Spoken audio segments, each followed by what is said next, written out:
Another key element is that you have plenty of time. People are in an unbelievable rush to buy a stock. I'll give you an example of a well-known company.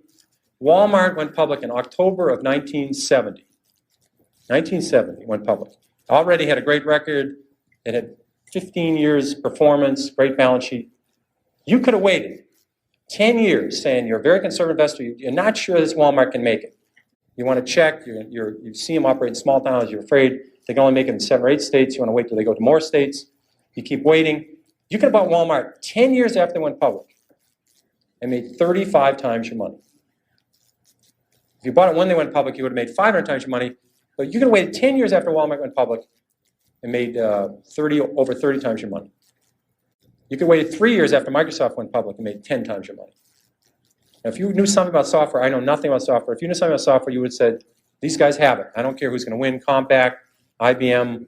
I know who's going to win Japanese computers. I know Microsoft, MS-DOS is the right thing. You could have bought Microsoft. Again, I'm repeating myself. Stocks are not a lottery ticket. There's a company behind every stock. And you can just watch it. You have plenty of time.